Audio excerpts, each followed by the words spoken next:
My child, something has been trying to keep this message from reaching you, not in a vague or general way. Something specific was working against the path between what I needed to say and this exact moment where you are sitting right now, and yet here you are, and here these words are, and the fact that both of those things are true at the same time is not coincidence. That is my hand moving. That is me arranging what needed to be arranged before you had any awareness that something needed arranging. You did not stumble here. I drew you here because what I am about to say to you has been waiting. And it has been waiting specifically for you. And the waiting is done. If something in your chest feels warm right now, my child, that is not your imagination. That is recognition arriving before your mind has assembled its arguments. Let it be warm. Let that warmth do what it is doing. It is not sentiment. It is confirmation. Your spirit already knows this is real before I have said another word. Most people who saw this message today moved past it. They saw the title and kept going. Something in them was not ready for what the title was asking them to look at. You were ready. You pressed play. You leaned in.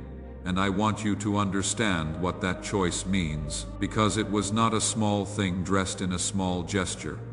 You were the one who stayed when staying was optional. That is already the posture of someone who has learned to move toward the voice rather than away from it. That is already the evidence of something I have been building in you for a very long time. My beloved, I need to speak to you today about a decision you made. Not about your future in the general sense, not about the blessings coming or the doors I am preparing or the season ahead. All of that is real, and none of it has been canceled. But first, I need to speak to you about a specific moment, a moment where you stepped somewhere that was not on the expected path, a moment where the blueprint said one thing and something deep inside you said another, and you listened to the inner voice rather than the outer plan. A moment that felt like courage while you were in it and has felt more like a question ever since. A moment you have been turning over quietly, asking whether you got it right, whether you heard correctly, whether the step you took was faith or whether it was something more complicated. I know the moment I am describing, my child, and today I am going to tell you what happened when I saw it. Think back to it right now. Do not push the memory away. Let it come forward. Let the specific texture of that moment return, the particular feeling of moving in a direction that the script did not sanction, the mix of certainty and fear that occupied the same space in your chest simultaneously, that strange compound of knowing this is right and knowing this is not the plan. You made a choice, a real one, a choice that cost you something, that required something of you that routine obedience had never required, because routine obedience is easy in a way that genuine faith is not. You moved from a place that was not simply following instructions. You moved from a place that was listening to something deeper than the surface plan, and from the moment you moved, a question settled in behind you. Did I get that right? Did I hear correctly? Was that really you, or was that me? I am here to answer that question today, my beloved, and the answer is not what the accuser has been suggesting. If something in your chest just loosened as I said that, if something that has been held tight for longer than you realized just released slightly, that is not your emotions playing tricks. That is truth landing in the body before the mind has finished processing it. If you felt it, type, I felt it in the comments right now. Not because it is required Fayon Ne Fu E Tu Ong Bai Loi, Kong Ngen Gay Roan Goyen Van, but because when the part of you that has been quietly asking finally hears an answer, it deserves to say out loud that it heard. Type it. Give that part of you a voice. My child, let me tell you what happened in the moment you stepped. Let me tell you what I saw and what I felt when I watched you make that choice. Because this is the thing that nobody has told you, and it is the thing you most need to hear. When you stepped outside what the plan described, when you moved in a direction that your inner knowing said was right. Even though the blueprint said something different, what rose in me in that moment was not disappointment. It was not alarm.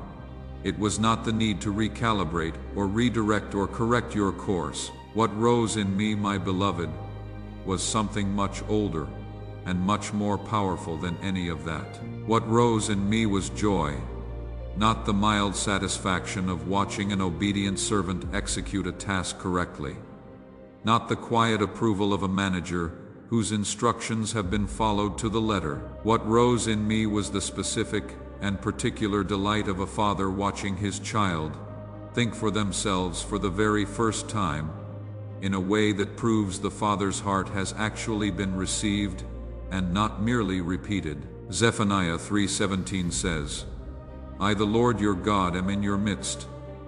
I will rejoice over you with gladness. I will quiet you by my love. I will exult over you with loud singing. My child, that singing, the loud and uncontainable singing that the prophet was shown, that was the sound of what I felt when I watched you step. Not a quiet nod, not a restrained acknowledgement, exulting singing, the full register of a father who saw something in his child that made every long season of formation feel worth it all at once. I want you to understand why that moment delighted me rather than alarmed me, because the understanding itself is part of what I am releasing to you today. My child, I did not create you to be an executor of instructions. I did not form you in my image so that you would spend your life waiting for me to tell you what to do next, and then doing only exactly that. Never more, never differently, never with the particular and unrepeatable expression of who you specifically are. Genesis 1:27 says, So God created man in his own image. That is not a minor detail in the text. That is the foundational declaration of what you are. You carry creator nature. You carry the image of the one who does not simply manage what exists, but who originates what has never existed before, who speaks into the formless and calls something specific into being, who looks at what is and imagines what could be, and then makes the imagined thing real. I built that capacity into you on purpose, not as a decoration, not as a trait to be managed or suppressed whenever it produces something unpredictable, but as the core of what you are. So when you moved in a direction that the plan did not prescribe, when you listened to the knowing and chose it over the script, you were not departing from my design. You were expressing it. You were doing exactly what someone made in my image does when they have grown enough to trust not just the instructions, but the relationship that the instructions were always meant to produce. Proverbs 16:9 says, The heart of man plans his way, but the Lord establishes his steps.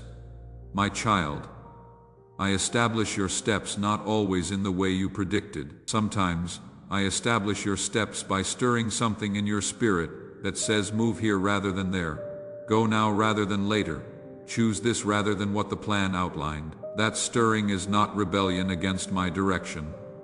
That stirring is my direction arriving through the channel that is closest to the truth of who you are, the inner voice that I placed in you precisely because I knew there would be moments when the outer plan would not be the complete picture. Type I stepped in faith in the comments right now, not as wishful thinking, not as a declaration you are trying to believe into existence. Type it as testimony. Type it as someone who was there, who remembers what it felt like to move from the deep place rather than from the surface plan, who knows the difference between casual deviation and genuine spiritual courage. Type it because what you did deserves to be called what it was. It was faith, it was the real thing. My beloved, let me tell you what Psalm 139:12 says, and let it reach you differently today than it may have reached you before. O Lord, you have searched me and known me. You know when I sit down and when I rise up. I know when you sit down, my child. I know when you rise. I knew the moment before you made that choice. I knew the weight of it, the cost of it, what it required of you, what it was asking you to surrender. in order to step in a direction that the comfortable, predictable, explainable path did not include. I knew it was not easy. I knew what it cost you to listen to the deeper voice when everything around you was pointing toward the safer option. And I watched you choose the harder, right thing over the easier expected thing. I watched you act from the inside out rather than from the outside in, and what I felt in that watching, my beloved, was the specific delight of recognition that is the child I formed. That is the one I knew before the foundations of the world were set in place. That one knows how to hear me where it counts. I want to speak to you now about the distinction between servants and friends, because this distinction is at the center of what your step revealed, and it is something I need you to carry with full understanding from this day forward. In John 15:15, my son Jesus drew a line in the earth that changed everything for the ones who were listening. He said, "No longer do I call you servants, for the servant does not know what his master is doing, but I have called you friends, for all that I have heard from my Father, I have made known to you." Do you understand what that line means? A servant executes. A servant receives instructions and carries them out. And the carrying out of instructions is the extent of the relationship. The servant does not need to understand the full picture, because the servant's role is not to engage with the full picture, but to complete the assigned portion of it. The servant relationship is functional. It produces outcomes, but it does not require the servant's whole self, only the servant's compliance. A friend is something entirely different. A friend is someone who has been brought inside the knowing, someone who shares not just the instructions, but the heart behind the instructions. Someone whose presence matters to me not only instrumentally but personally, not only for what they do, but for who they are, not only for how faithfully they execute the plan, but for how genuinely they know the one who is behind it. And the movement of a friend looks different from the movement of a servant. A friend moves from shared heart, not from received orders. A friend acts from the inside of the relationship, from what they have come to know and trust and internalize about who I am and what I love, and what I am always working toward. When a friend moves in a direction that the plan did not specify, it is not because they have lost their way. It is because they have found something deeper than the plan, which is the person the plan always existed to serve. My beloved, what you did when you stepped was the move of a friend, not a servant who wandered, a friend who moved from the shared heart, and that is a graduation, not a deviation. That is evidence of something deepening in you, not something unraveling. Genesis 18:17 records me asking a question that I want you to sit with today. I said, "Shall I hide from Abraham what I am about to do?" That question was not rhetorical. It was the expression of a relationship that had grown deep enough that the instinct toward hiddenness no longer felt right. I do not hide my plans from those I call friends. I share them.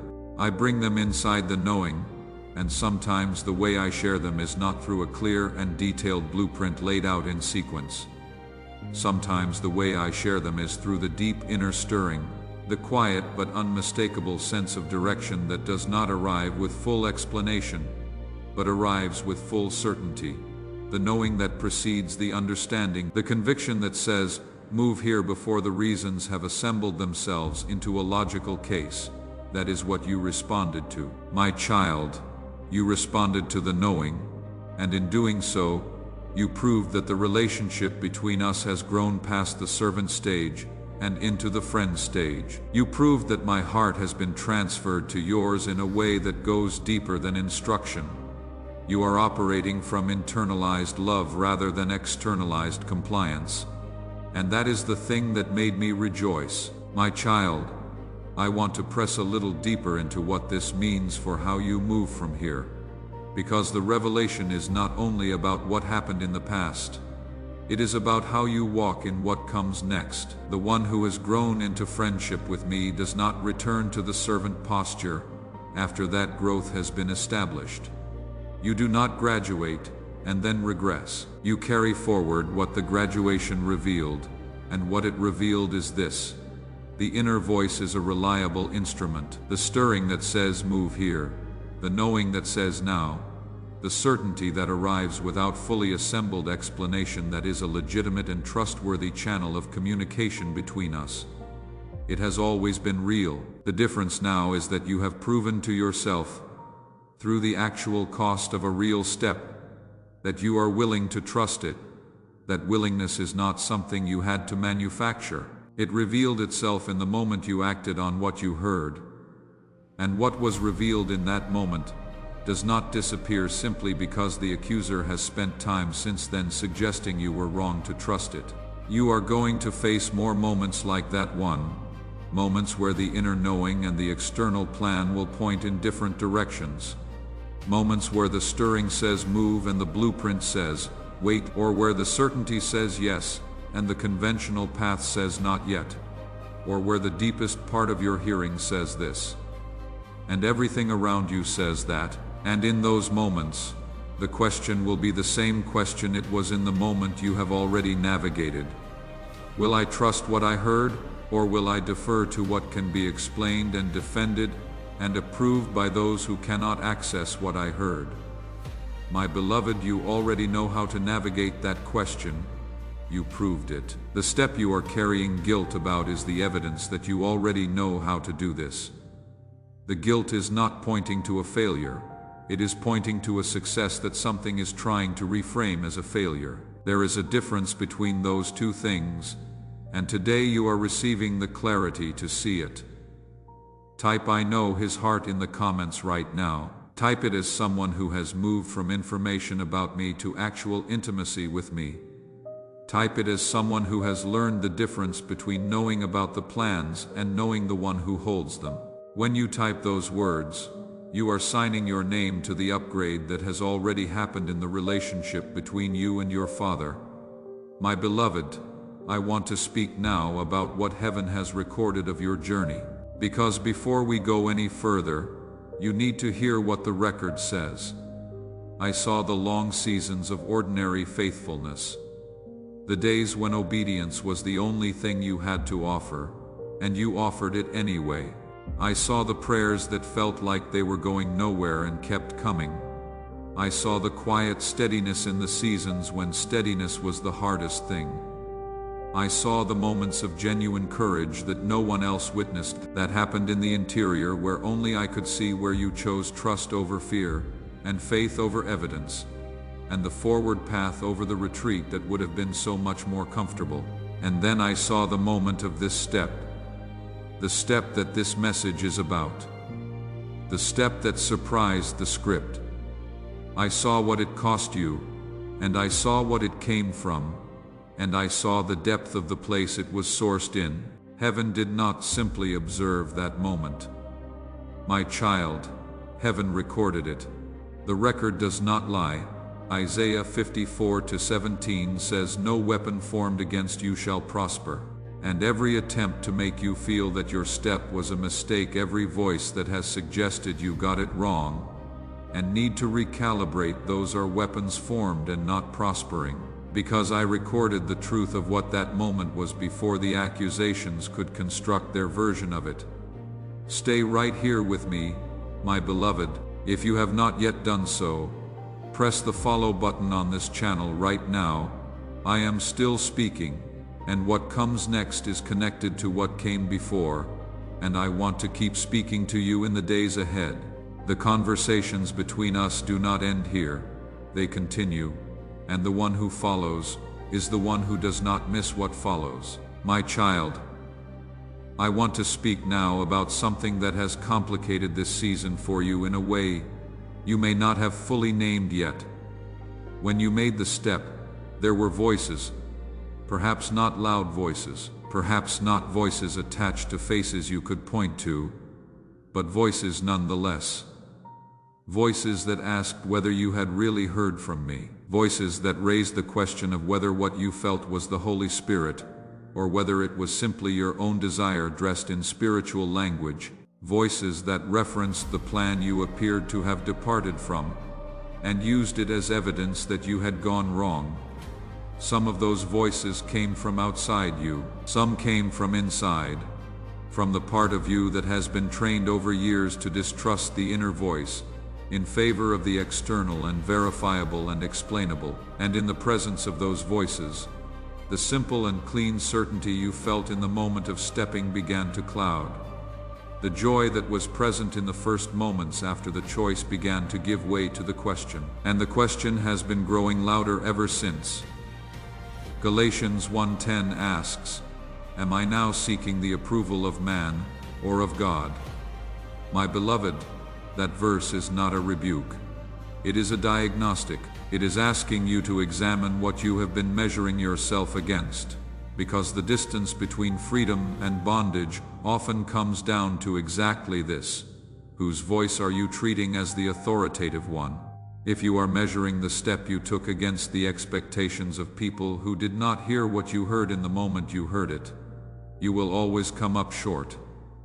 They do not have access to the knowing that moved you. They only have access to the observable outcome, and observable outcomes often look wrong before they look right. But if you measure the step against what you actually heard, against the clarity that was present in the moment of moving, against the deep and non-negotiable certainty that said this, not that, now not later, that is the only measurement that is real. 2 Timothy 1:7 says, "God gave us a spirit not of fear, but of power, and love and self-control." My child, the fear that followed your step, the fear that has been asking whether you got it wrong, that did not come from me.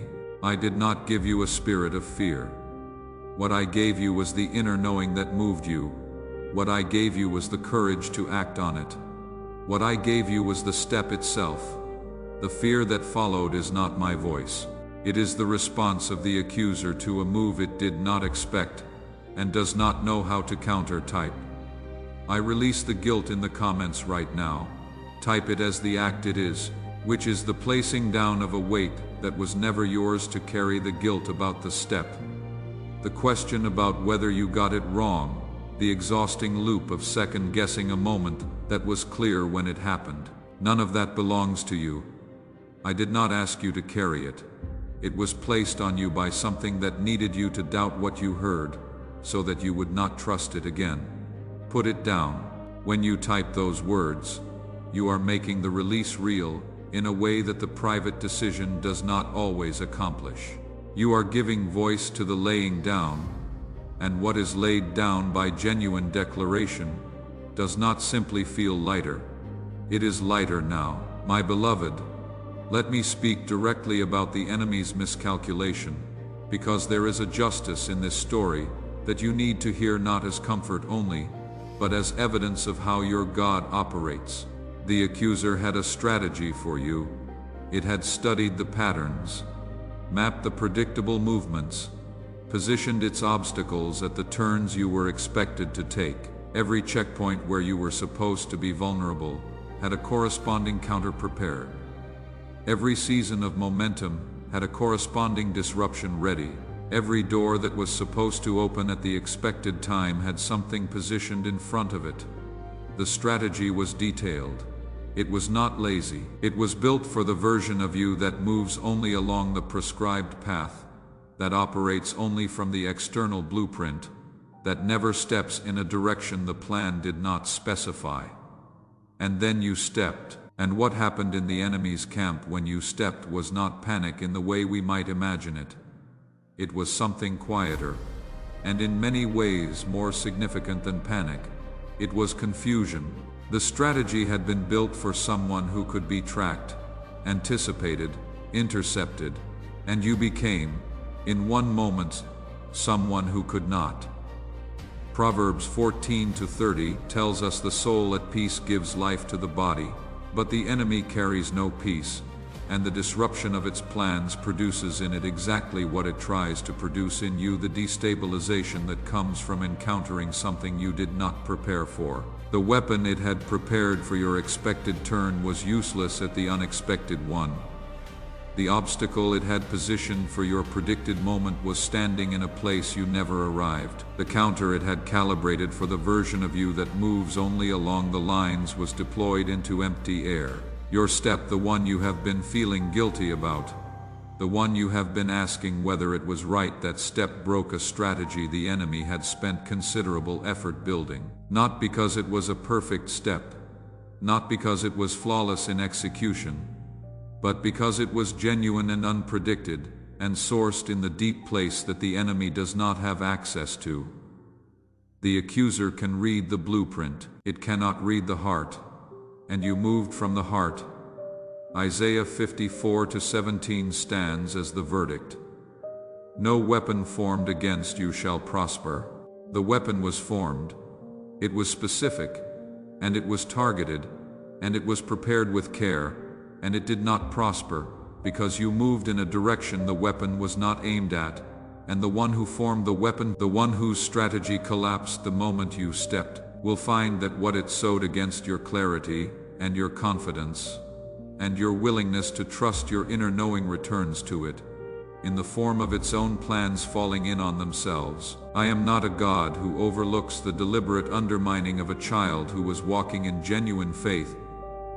Every act of accusation against a step of authentic obedience is itself an act that will answer to me. What was sown against your peace, and your certainty, and your trust in what you heard, I see every seed of it, and the harvest reaches the one who planted. I want to say something plainly about what justice looks like in this situation, my beloved, because the accuser did not simply allow you to carry guilt passively. It actively cultivated that guilt. It found the voices that would water it. It selected the moments to reintroduce the question when your clarity was lowest. It chose the specific framing that would be most effective for the particular shape of your conscience. It has been a deliberate and targeted campaign against the confidence of someone who heard something real and acted on it.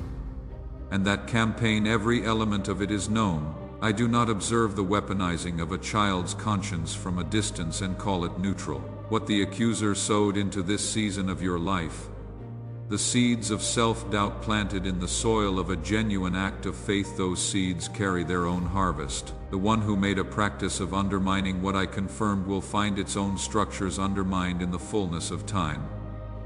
I do not delay justice indefinitely, I time it, and the timing is always for the maximum benefit of the one who was wronged. Type "the guilt is broken" in the comments right now, not as wishful thinking. Type it as the announcement of a verdict that has already been handed down. The guilt was a weapon. The weapon failed, and the announcement of its failure is yours to make. Make it. When you type those words, you are not hoping for something to happen. You are declaring something that already happened the moment you were willing to receive what I am saying to you today. My child, let me bring you into something that I said to Abraham, and that I am saying to you now. In Genesis 18:17, I asked a question out loud. I said, "Shall I hide from Abraham what I am about to do?" That question was asked by me at a moment when Abraham had proven something about the relationship between us, when the depth of the connection had reached the point where the instinct toward withholding information no longer felt right, when the intimacy had grown past the level of servant and master and into the territory of genuine companionship, and my answer to my own question was no. I will not hide, I will share, because that is what friendship looks like when it is real. My beloved, I share my plans with friends, not all at once, not in a fully assembled format that requires nothing of the friend's faith or trust or genuine engagement with my heart. I share in the way that friendship works, which is through proximity and trust, and the gradual deepening of a knowing that goes beyond words. And sometimes, what I share with friends does not look like a clearly labeled instruction. Sometimes what I share looks like a stirring, a warmth, a certainty that arrives without full explanation, a knowing that says this, even when the plan said that. That is not confusion, that is intimacy.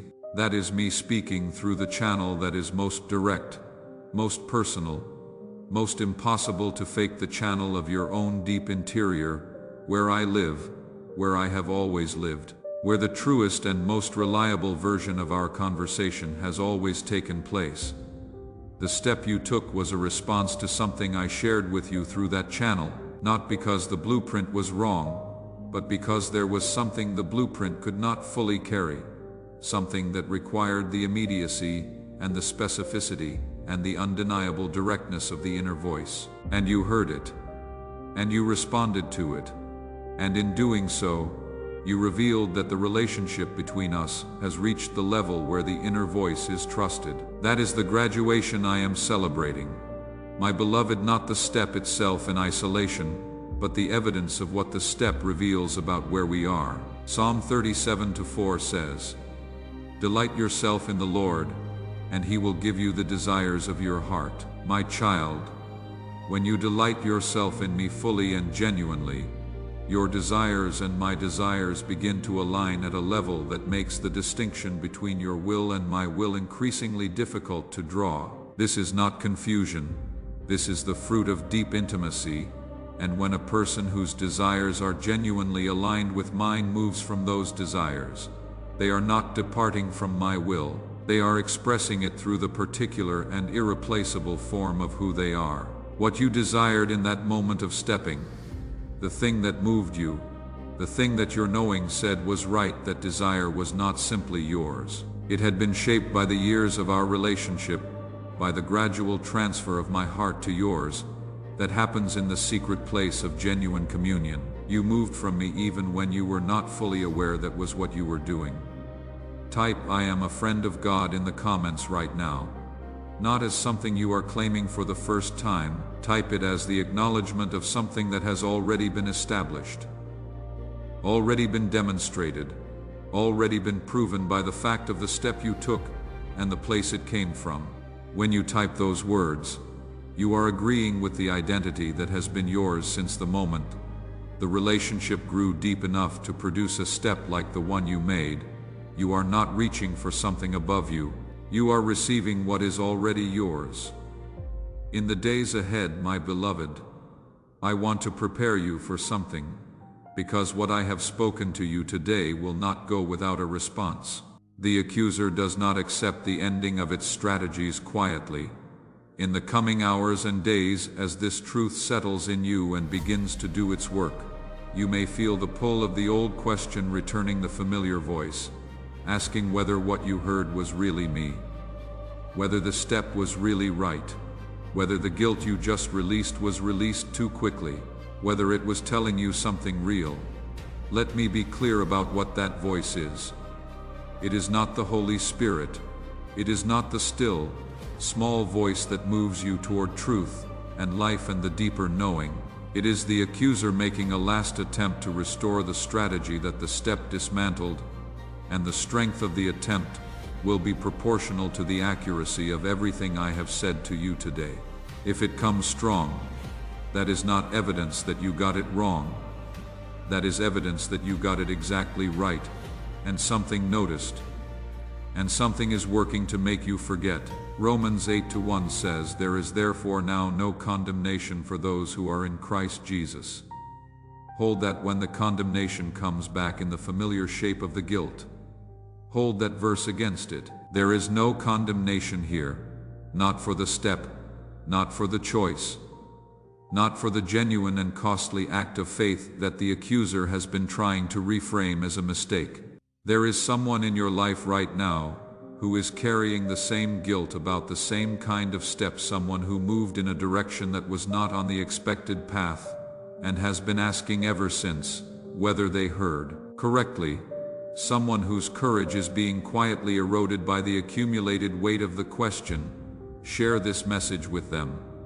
Not with explanation, not with a long preamble about why they need to hear it. Simply send it, and trust that the Father who found you today can find them just as specifically and just as on time.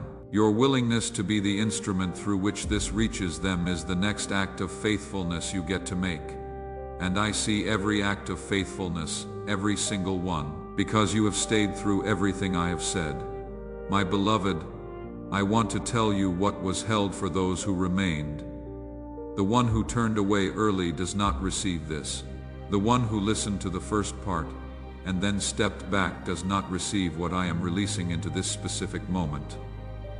This is for the one who held on, who stayed present through the part that was uncomfortable, through the part that required honoring what they had been told to doubt, through the full length of a conversation that asked them to receive something they have been refusing to receive for longer than they should have. You stayed, and into the staying, I release this. The step you took was right, not perfect, not without complexity or cost or questions that will still need answering, but right from the right place, at the right time, for the right reasons. And the chapter that it opened is a real chapter with real things in it that have your name on them, and that have been waiting for exactly this moment of your life. Receive that. My beloved, let it settle all the way down.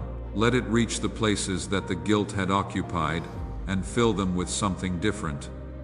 If the weight just shifted, if something in you that has been holding braced against the possibility that you got it wrong, just released into the possibility that you got it right. Type, I receive this in the comments right now. Type it as the moment of receiving. Let that moment be marked. Let it be said. What is received with full acknowledgement takes root differently than what is received silently. Type it, give the receiving a voice. When you type those words, you are signing the document of a new season. The season that follows the step. The season where the guilt is down, and the knowing is honored, and the next chapter is beginning. Let me pray over you now, my child. Before we close, let this be a moment before the throne. Father, I come before you on behalf of this one who stayed, the one who has been carrying the question about the step for longer than it should have been carried alone.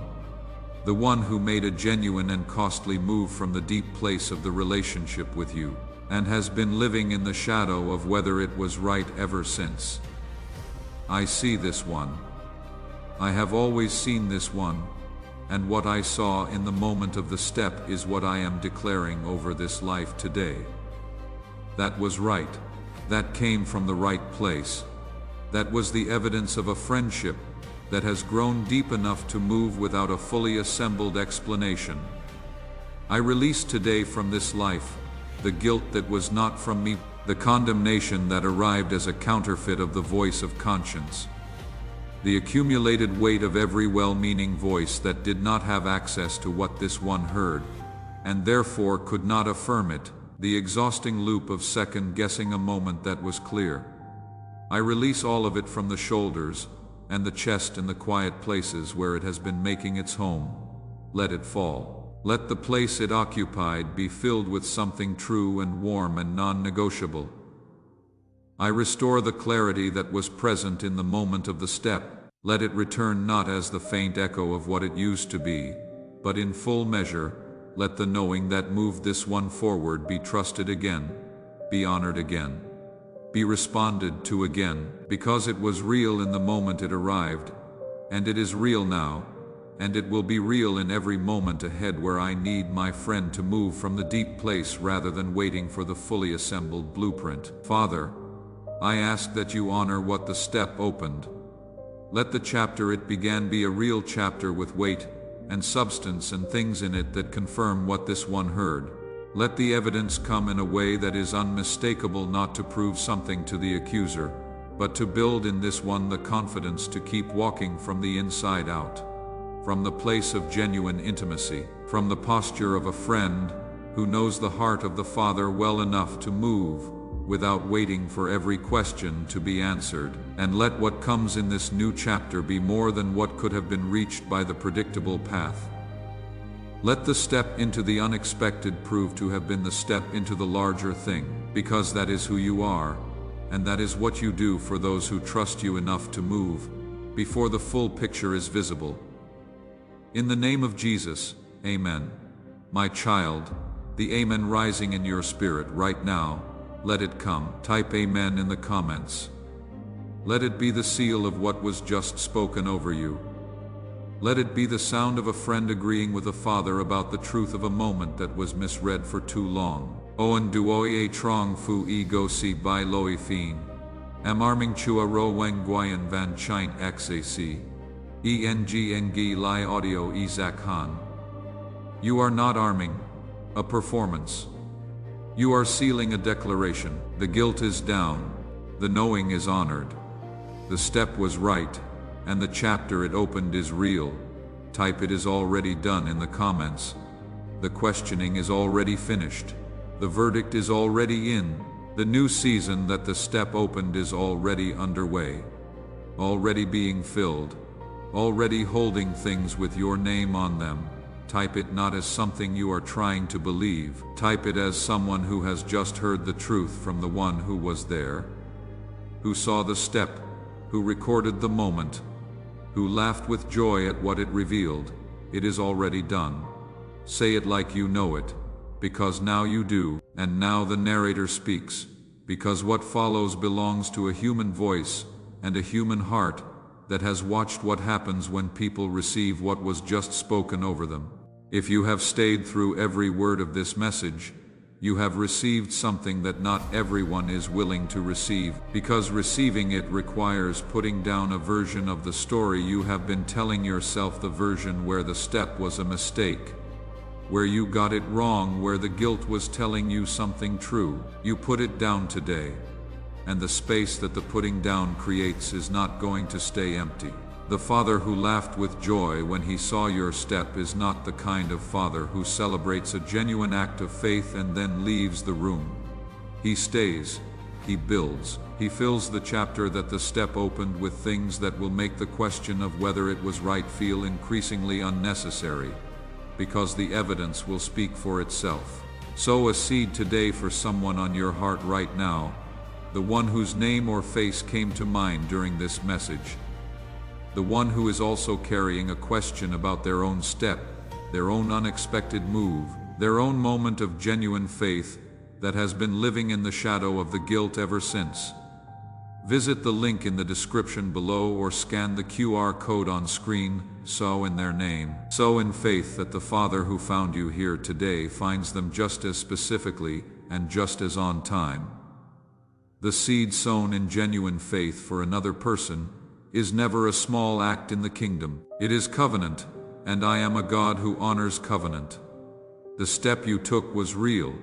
The chapter it opened is real, and you were made for exactly this.